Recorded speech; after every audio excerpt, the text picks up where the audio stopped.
Good morning, good afternoon, and good evening. Welcome to the very first episode of Alosanar's podcast, where we explore the cutting edge of technology, sustainability, and human experience.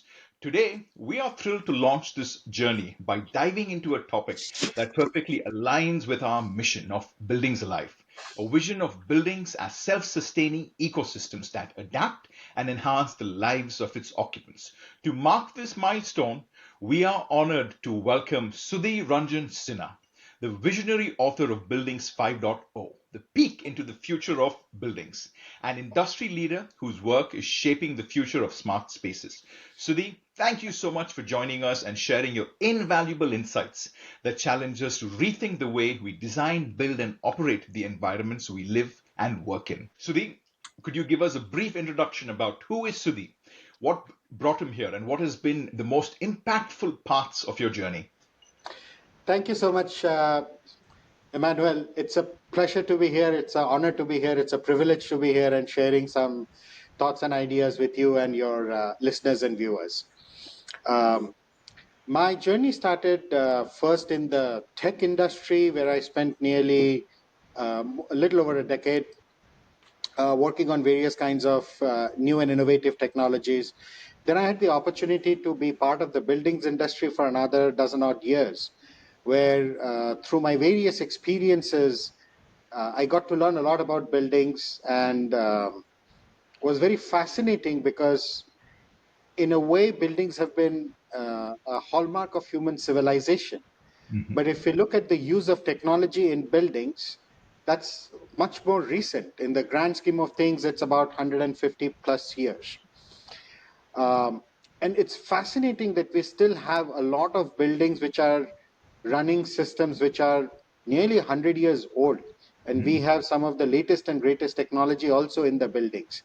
So, how this future is going to shape, how this future is going to evolve, is something that I have been a student of for the last 15 odd years, at the third leg of my career now, working with all the major building and industrial and other type of tech companies. So, thank you again for the opportunity. Perfect. No, thank you, Sudhi. That is a phenomenal introduction. Sudhi, your book isn't just a narrative. It's a data-driven manifesto for the future of the built environment. Just to quote you from your book, a few staggering figures. $7 trillion industry. The global building construction market is projected to grow from 7.6 trillion in 2024 to 9 trillion in the next 5 years. 40% energy impact. Buildings are responsible for 40% of global energy consumption. Explosion of data. A single 10,000 square meter building generates 10 gigabytes of data annually. And finally, the urban future. By 2050, two-thirds of the global population, about 7 billion people, will live in urban areas, demanding smarter, more sustainable spaces.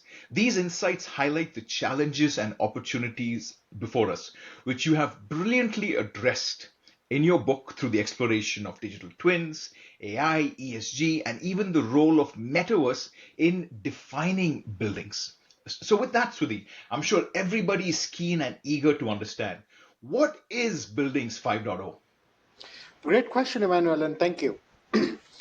To me, 5.0 is a digital native state of the building industry where digital technologies, including IoT powered sensors and systems, AI, graph based building operating systems, metaverse driven experiences, and Mhm. digital twins, deliver a self conscious, self healing, very experience rich, energy resilient, and cyber safe buildings.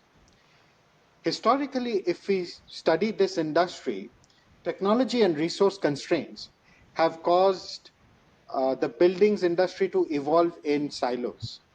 As these constraints are getting reframed, buildings are now becoming more capable of operating with a more unified and seamless flow of information.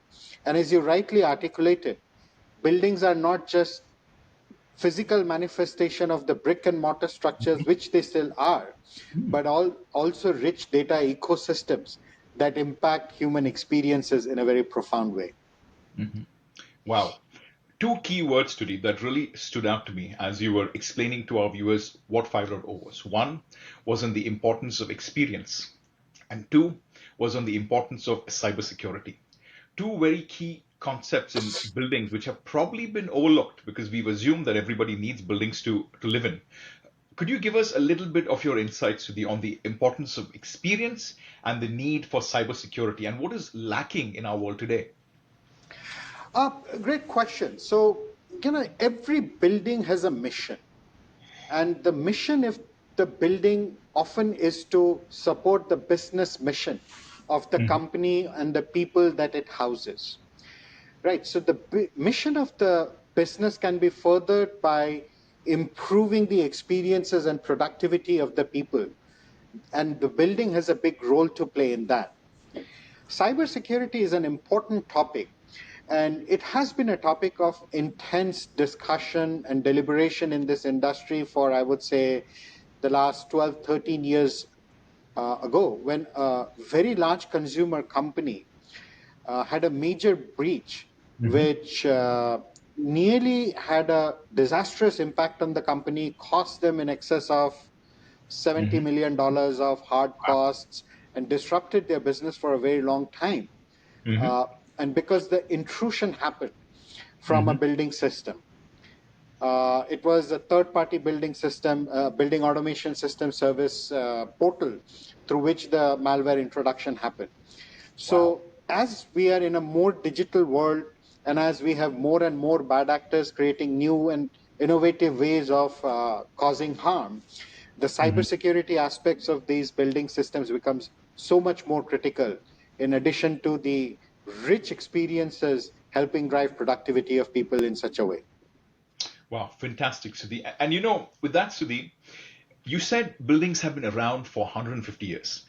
So they have been here. They are structures that have existed, probably outdated many of us on this planet.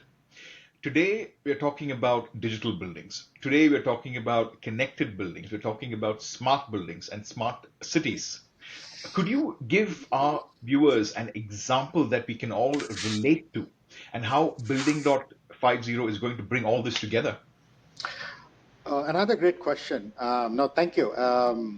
Actually, a good parallel from an experience perspective could be how we have seen the public transportation Hmm. space and the related services evolve as a consequence of Uber. Now, Uber is a company, but Uber has also become synonymous with a way of how we can reimagine transportation. So you keep hearing the word Uberization of X or Uberization of Y a lot. Hmm.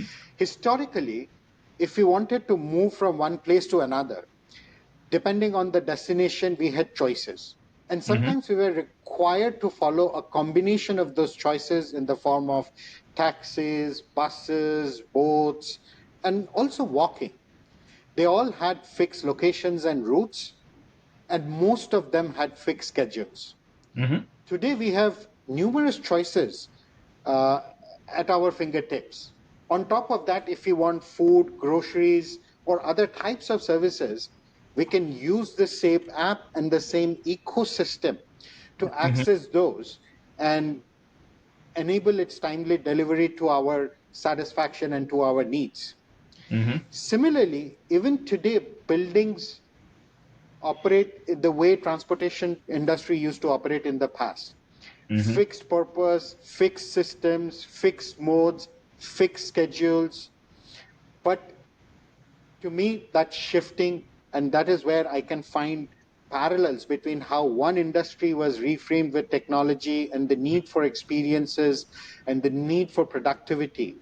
And I see the same happening to the buildings industry as well, which is why I think that the time for 5.0 is here.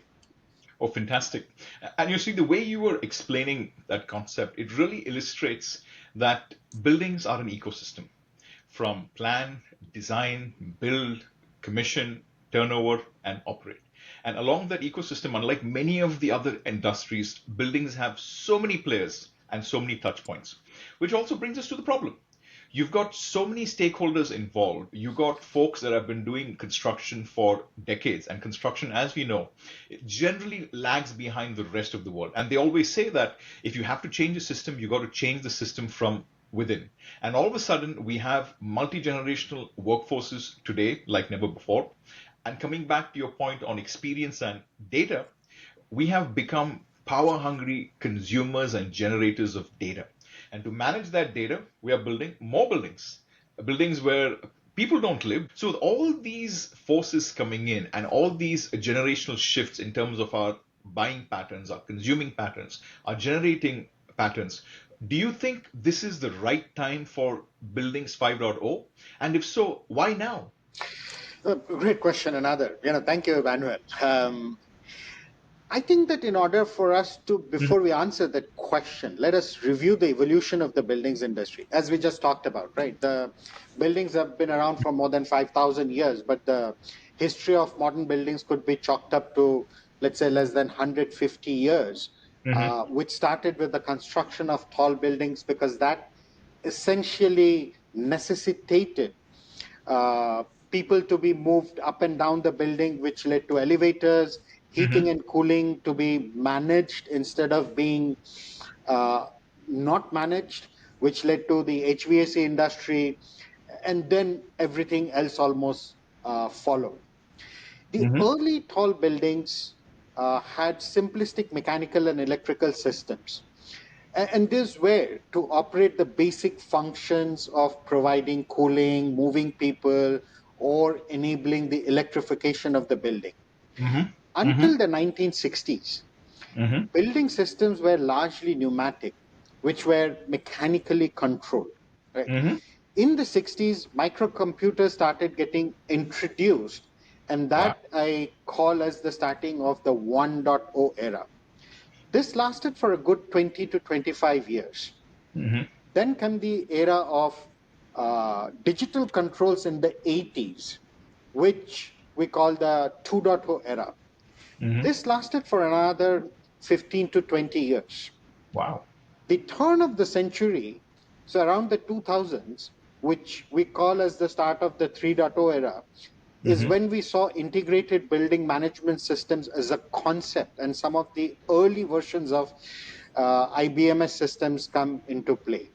mhm, In the 2010s, we saw the growth of IoT and analytics, uh, which brought the buildings industry into its 4.0 era.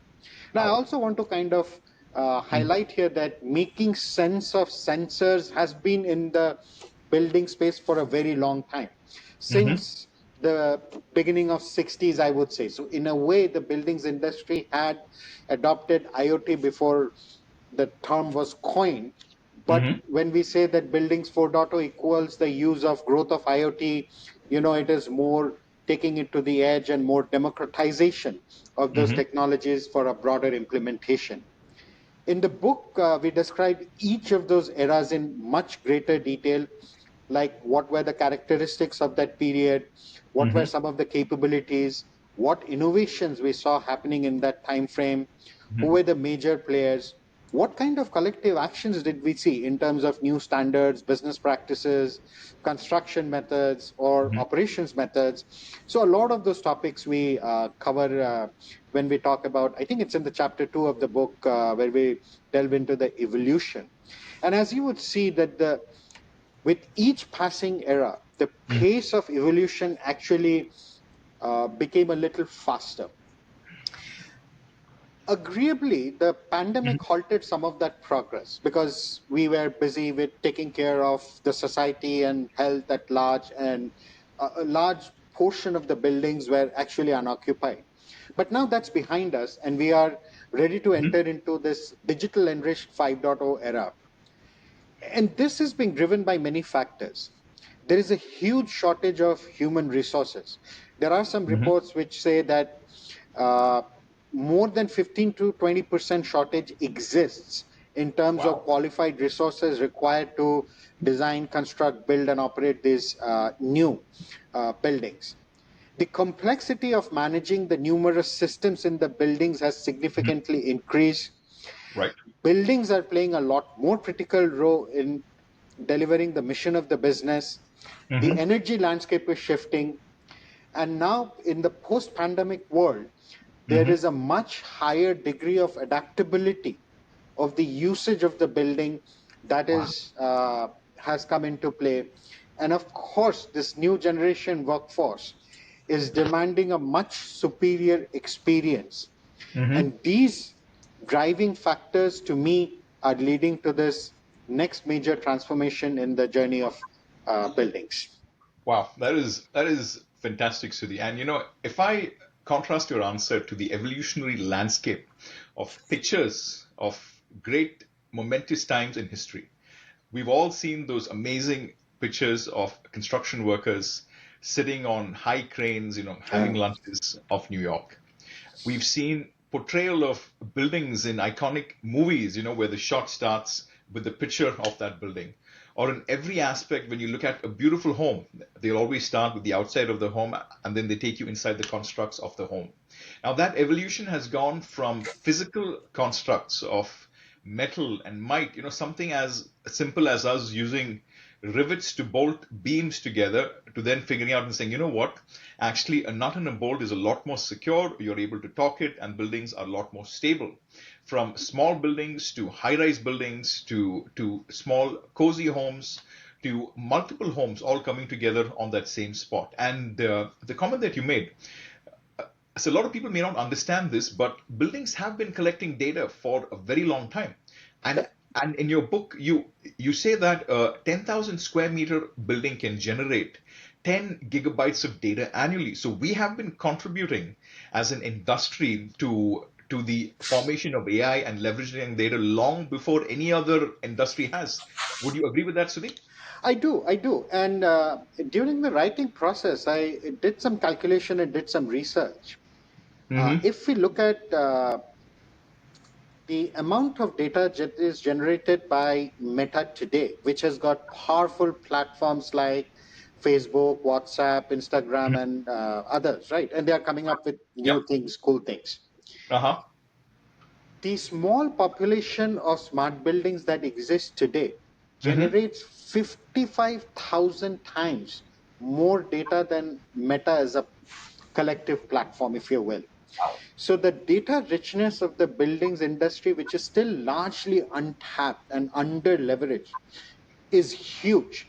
And we have seen in the consumer industry, we have seen in other technology intensive industries, when we unlock the power of data and Mm-hmm. unleash the power of analytics to change experiences and outcomes, what kind of profound results we will get. Right. So Yeah. I think we are just at the beginning of Wow. this process. And to me, fascinating times are ahead. Fantastic. And I'm going to lock in on that word change, Sudhi, because everybody goes through change, every industry goes through change. You've been in this industry as a thought leader, as an SME, looking at all aspects of buildings for a very long time. I've had multiple discussions with folks all the way from tradespeople down to architects, down to owners, down to operators. And when we start talking about buildings and modernizing buildings, there are folks that say, hey, you know what? I would like to build buildings the way I did them before. I don't need advanced analytics. I don't need tools. I could run everything off an Excel sheet. And Excel by itself was an innovative product at that point in time. And now you're talking about digital twins. We're getting into the realm of simulation. We're getting into the realm of greater visibility over the projects. We're getting into the realm of experience. What would you say to the two camps? And how would you know that the industry is transitioning? Where, because in construction and in buildings, you probably have the largest multi generational workforce challenges that you would have compared to any other industry. How do you move everybody along? And is there a pressure that they will not be able to resist? And is that pressure coming or has it come? Great point. And first, Emmanuel, thank you for all the accolades you have put on me. I just consider myself as a student of this fascinating industry, and I'm really privileged to learn from experts like yourself, who have been great practitioners at so many large corporations and continue to help so many large companies. Thank Uh, you. and there is some merit to both sides of the argument, because if you look at some of the very old structures, like if you go back to the age of pyramids, or even if you look at some of the old temples, Hmm. which are probably like 1,500 years old, or look at Taj Mahal, which is nearly 500 years old. None of these had the kind of technologies that we are talking about today, and they have been standing and they have been performing, and they are still very comfortable, right? If you look at it from the inside. So yes, you could run buildings the old way, but Hmm. the amount of time it took to construct those buildings, the amount of money it took to construct those buildings, and the effort that is required to maintain those structures Hmm. is immense. So you really cannot have a democratization of the building industry to support the massive urbanization that we are experiencing if we follow the old methods, Hmm. right? Which is why we need to transform. So I Wow. think there is a lot of merit to the argument that the industry in itself has to change and Hmm. is changing, and the pace of change will uh, be faster as we see the future. The other question, like, how do we know that the industry is transforming? Hmm. Uh, First, we need to recognize the fact that even though I say that there is a 1.0 era, 2.0, 3.0, and so on, there is no finite start or stop. It's actually a continuum, right? Uh, to me, when a good portion of the buildings and the players in the ecosystems are changing their ways of working to adopting some of these new capabilities or these new functioning methods, then I would say that the era has arrived, right? Hmm. So Hmm. that's how I describe the different eras. And with changes in every era, we have seen shifts in the industry structures as well as the investment patterns. Look at what is happening to all the major industry players today. Means they Hmm. are rearranging their portfolio. People are selling off businesses or parts of their businesses, Right. and they're buying other businesses. Look at the amount of R&D money, the Hmm. R&D budgets of those major companies. Where Hmm. is that getting diverted?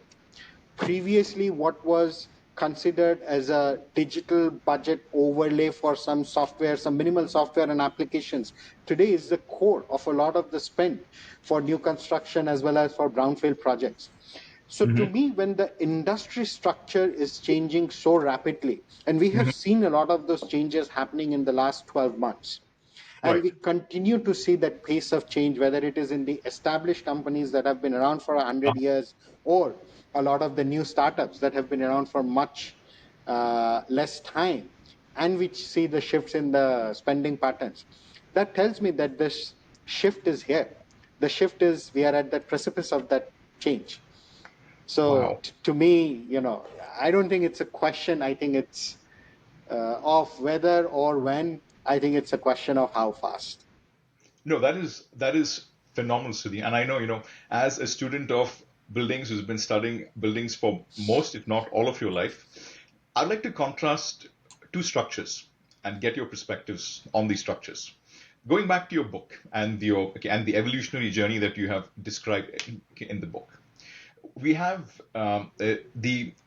structures where we have built structures which have a hanging pillar, like in India, Mhm. where the pillar seems to hang, and it speaks to the skills and the mastery of the artisans to be able to design a pillar where it appears to be floating and you can slide stuff under it. And at the extreme side, recently you have the Notre Dame Cathedral in France, which was rebuilt and okay, after a devastating fire, and they rebuilt it still using many of the old conventional practices that have been there. Now, all of a sudden, we're talking about modern buildings, modern practices. We're talking about data insights. Yet, one structure which was probably built in the 1500s is an engineering marvel.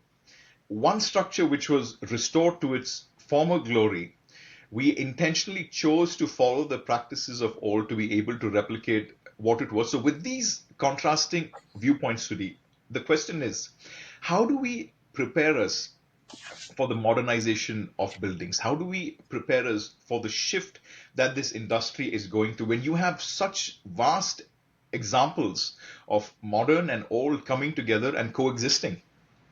I think that's a very interesting point you bring up, Emmanuel, right? So, and my response would be the following. So, yes, Notre Dame, very old structure, was again rebuilt using some of the old methods and was done very effectively from what we hear. The question really is that how replicable is it? Like, how many times can we do that and do that in a cost effective and time efficient manner? Which Mm-hmm. is why some of the modern techniques and use of modern technology is required, because for us, how fast do we want to scale, right?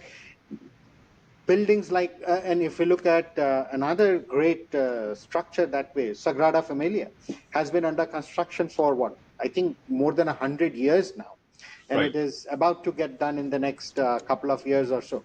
Beautiful, right? Means it's fascinating, and I have visited it a couple of times during Mm-hmm. its construction, and I'm looking forward to seeing when it's sort of done. To Right. me, the second part of your question is how do we prepare ourselves? I think that's a very important question. Mm-hmm. This shift is fundamentally different, and each of the shifts, even though it's over a 150-year horizon, we say that there have been like 4 or 5 major shifts. That's still a fairly slow moving train, but it is becoming faster and faster. So, and it is being driven by economics and by resource constraints. So, it is not really about the cool tech, but it is about what are the necessities of the society today. So, we really cannot fight it. I think we have to be open to learning new technologies, adapting to some of these new ways of working. Mm-hmm. And my intention with the book was twofold. One Mm-hmm. was to internalize what I have been learning over the past 15 years for Mm-hmm. my own benefit, and being able to share it with others so that we can all collectively prepare ourselves for the future that is at our doorstep. Fantastic.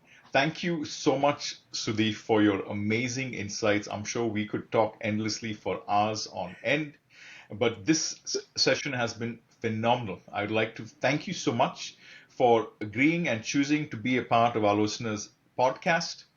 Before that, I would like to let everybody know that Sudhi's book, Buildings 5.0, is on sale today. And as a special promotion to all of the viewers of the podcast, you could buy it off the publisher's website, store.bookbay.com, and you can get 20% off if you use the code BLDG520OFF.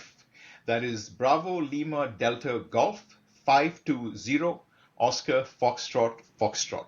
So, any closing remarks, anything you would like to leave with our audiences before we end? No, thank you so much again, Emmanuel, for bringing Alosanar to life and for the mission that you have chosen. There are very few people in the world with your kind of practical experience of building amazing superpower, building operating systems and data and experience infrastructures as you have done. And we have known each other for a very long time now, and you have done that across different parts of the world. You are on a very important mission, and this mission is very critical for the future of our society and for the future of our humanity, because buildings is where we spend 80% of our time. And if those are not the most productive, efficient uh, places, then we will not achieve what we want to achieve as a collective humanity. So you are on a great mission, and thank you for allowing me to be a part of it. Thank you so much. Perfect. Thank you so much, Sudhi. Thank you for your time. Thank you for your insights. Thank you for your knowledge. Ladies and gentlemen, that's all the time we have for this episode. Please stay tuned for more episodes to come. And from all of us here, thank you so much, Sudhi, and wishing you all the best on this transformational journey. Thank you. Bye.